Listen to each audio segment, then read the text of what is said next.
नाम तो सुना होगा।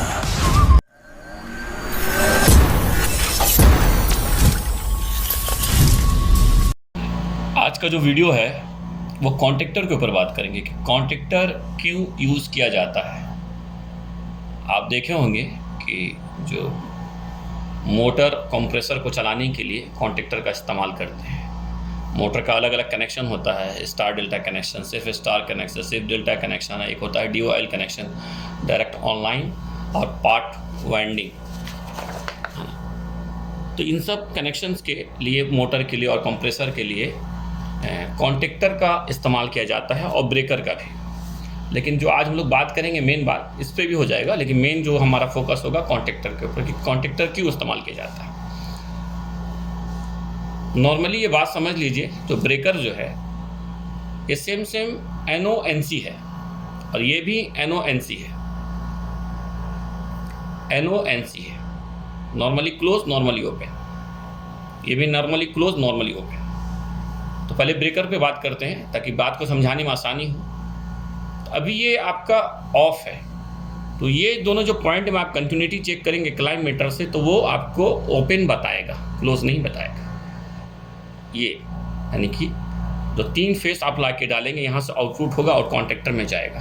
तो इन दोनों में अगर आप चेक करेंगे कंटिन्यूटी इस पोजीशन में, अभी ऑफ के पोजीशन में, तो ये नॉर्मली ओपन होगा, NO होगा, सब में चेक करेंगे तो। लेकिन यही चीज़ आप इसको मैनुअली ओपन कर दिए, तब आपका ये NC हो जाएगा, फिर आपका ये NC हो जाएगा। ठीक है। अब रहा कॉन्टेक्टर के ऊपर।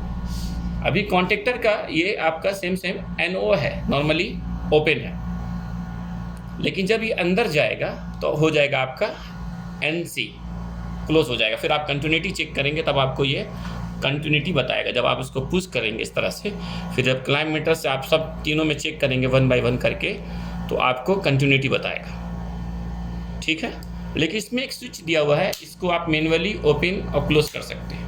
इसको आप मैनुअली ही कर सकते हैं, ऑटोमेटिकली नहीं कर सकते। लेकिन कॉन्टेक्टर के ऊपर ये ऑप्शन नहीं है, और ये पॉसिबल भी नहीं है कि बार बार आदमी इसको मैनुअली ऑन और ऑफ करे, क्योंकि बाद में वो मैं बताऊंगा। इसीलिए ये ऑटोमेटिकली इसको कंट्रोल करने के लिए इस कॉन्टेक्टर का इस्तेमाल किया जाता है मोटर कंप्रेसर को चलाने के लिए, क्योंकि उसको ऑटोमेटिकली चलाना है।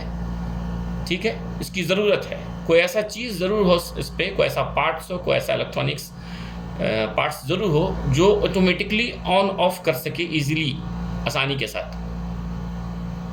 इसीलिए कॉन्टेक्टर का इसका इस्तेमाल करता है। आपको बात को एक्सप्लेन करेंगे, आपको समझ में आ जाएगा। ठीक है।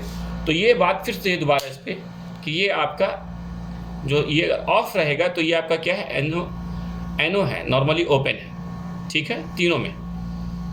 बाद में जब आप इसको ऑन कर देंगे मैनुअली, तो ये आपका हो जाएगा NC, क्लोज हो जाएगा। फिर आपको कंटिन्यूटी बताएगा, NO में नहीं बताएगा। तो सेम आप जब आप कॉन्टेक्टर में आप आएंगे, ये आपका इस पोजीशन में, जब ये आपका एनर्जाइज नहीं है, बाहर है ये, हाँ ये देखिए आप ऊपर नीचे हो रहा है ना, ऊपर नीचे। तो जब ऊपर रहेगा ये, तब आपको ये NO रहेगा, नॉर्मली ओपन। तीनों में कंटिन्यूटी नहीं बताएगा। जब ये अंदर जाएगा तो NC होगा। तो क्या होता है, जब आप इसको यहाँ पर फेस देंगे, जब इस पर फेस देंगे, जब ये NC होगा तब फेस आउटपुट होगा, NO में नहीं होगा। जब फेस देंगे तब यहाँ से आपका आउटपुट होगा वोल्टेज। हाँ ठीक है। तो ब्रेकर में भी सेम है, आपका जो 3 फेस आप डालते हैं यहाँ पर, लाइन 1, लाइन 2, लाइन 3, तो जब ये ऑन होगा तभी आउटपुट होता है। यानी कि जब NC, ये अभी आपका NO हो गया, तब यहाँ से आपका आउटपुट नहीं होगा, आपका रुक गया। तो सेम यही कॉन्टेक्टर में है। ये आपको वोल्टेज को आउटपुट करने के लिए इसको NC होना ज़रूरी है, यानी कि एनर्जाइज अंदर जाना ज़रूरी है। कॉन्टेक्टर का जो कॉयल का जो पॉइंट है वो, इसके अंदर एक स्प्रिंग है, इसके अंदर वो बताएंगे आपको, इसके अंदर एक स्प्रिंग है। वो स्प्रिंग के ज़रिए जब इसको यहाँ पर देखिए, क्योंकि ब्रेकर में क्या है ना, ब्रेकर में कुछ भी ऐसा चीज़ नहीं है कि इसको ऑटोमेटिकली इसको स्प्रिंग के ज़रिए या इस तरह से एनर्जाइज के ज़रिए इसको ऑन ऑफ किया जाए। लेकिन कॉन्टेक्टर में वो ऑप्शन मौजूद है।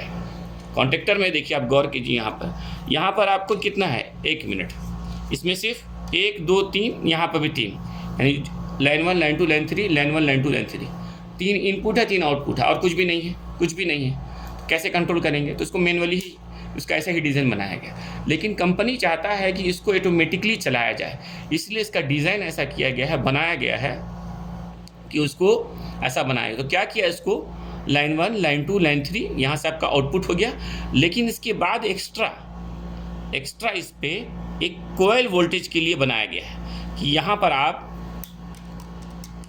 कोयल पावर देंगे, एक्स्ट्रा पावर, इसके अलावा पावर आप देंगे, तब ये ऑटोमेटिकली काम करेगा। तो इसके अंदर एक कुछ ऐसा इंस्ट्रूमेंट है, सेम एक स्प्रिंग है, जब वो पावर एनर्जाइज करता है, जब पावर लेता है, जब उसको पावर मिलेगा इसके डिज़ाइन के हिसाब से, तब ये ऑटोमेटिकली वो अंदर चला जाएगा, तब वो ऑटोमेटिकली ये अंदर चला जाएगा। ठीक है। और उसके बाद ये जो वोल्टेज आप देख रहे हैं यहाँ पर 220 आपको नज़र आता होगा, ये लगाने से पहले चेक कर लेना चाहिए। अलग अलग वोल्टेज आता है, 24 AC आता है, 24 DC आता है, 110 का भी आता है, सऊदी अरब में इस्तेमाल होता है बहुत से यूनिट में, 110 वोल्टेज का भी आता है, 220 का है।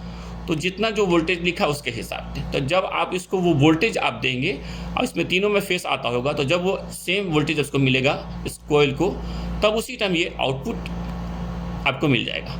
और जब इसको वोल्टेज नहीं मिलेगा तो ये डी एनर्जाइज रहेगा, तब इसको आउटपुट नहीं मिलेगा। तो बात ये है कि एक ये ऐसा सामान है कि ऑटोमेटिकली, क्योंकि बार बार इसको आप आदमी जा के पुश तो नहीं कर सकता, ये तो बहुत डिफ़िकल्ट बात है, बहुत मुश्किल बात है। क्योंकि जिस तरह ब्रेकर को आपने एक बार ऑन कर दिया, इसमें तो चलो ठीक है ऑन कर दिया, ठीक है, लेकिन इसको आप बार बार पुश नहीं कर सकते ना। तो इसीलिए इसका डिज़ाइन ऐसा किया गया, इसको बनाया गया है कि इस चीज़ को डिज़ाइन किया गया है कि इसको ऑटोमेटिकली चलाया जाए, खुद ब खुद चलाया जाए।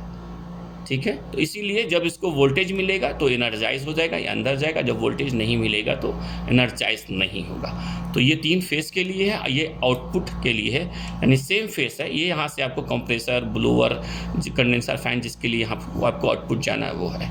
तो बाद में ये आपका कोयल है, लेकिन लगाने से पहले, और आपका याद रखिए जो कोयल में ना एक नंबर होता है A1 A2, यानी वहाँ पर वो जो कॉन्टेक्टर कोयल का वायर लगेगा A1 A2 सब में होगा। यहाँ पर है लिखा हुआ, हो सकता है क्लियर दिख रहा है कि नहीं पता नहीं, मुझे नज़र आ रहा है, हाँ। तो A1 A2 लिखा हुआ है। तो ये भी एक पहचान है कि कोयल का जो कॉन्टेक्टर कोयल का वायर वहाँ लगेगा।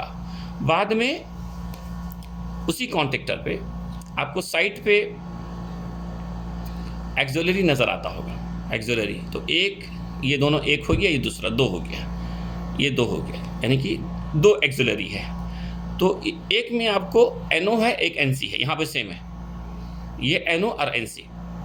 तो ज़्यादातर जो इसका इस्तेमाल किया जाता है, एक होता है क्रिंकेस हीटर के लिए, CCH के लिए, क्रिंकेस हीटर के लिए। क्रिंकेस हीटर के लिए इसका कनेक्शन यहाँ किया जाता है। क्रिंकेस हीटर का 2 वायर होता है, क्रिंकेस हीटर का 2 वायर होता है। ये मान लीजिए आप, एक मिनट, तो ये कंप्रेसर कॉन्टेक्टर का है। तो जो नॉर्मली क्लोज हो, जब ये बाहर रहे ना, तो जिसमें आपको कंटिन्यूटी बता रहा है, उस पॉइंट में एक में फेस लगाना है।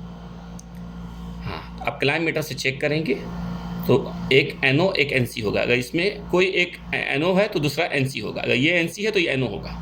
तो जिसमें क्लाइम मीटर से कंटिन्यूटी बता रहा, तो क्रैंककेस का कनेक्शन यहाँ पर ऐसा होगा, जब कंप्रेसर बंद रहे तब क्रैंककेस चालू रहे, जब कंप्रेसर ऑन रहे तो क्रैंककेस को ऑफ होना चाहिए, क्योंकि फिर उसकी ज़रूरत नहीं है।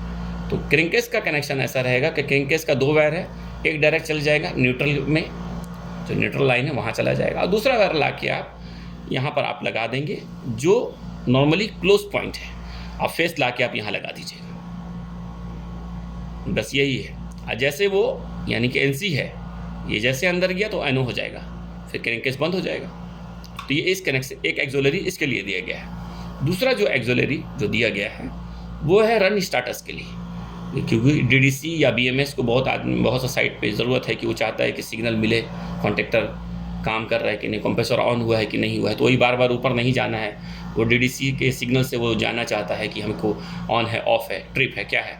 तो ये उस सिग्नल के लिए, तो जो क्लोज पॉइंट है वहाँ से लेके आपको ऑन होने के बाद वो DDC में वो वायर जाता है। तो ये एक्सोलरी इसके लिए है। ये सिर्फ छोटा सा बात समझाने के लिए, बाद में एक साइट पे जाके प्रैक्टिकली इसके ऊपर एक वीडियो बनाएंगे और एक्सप्लेन करेंगे। यहाँ तक कितना। मेरे चैनल को लाइक करें, सब्सक्राइब करें, शेयर करें, और कोई सवाल है तो कमेंट्स करें।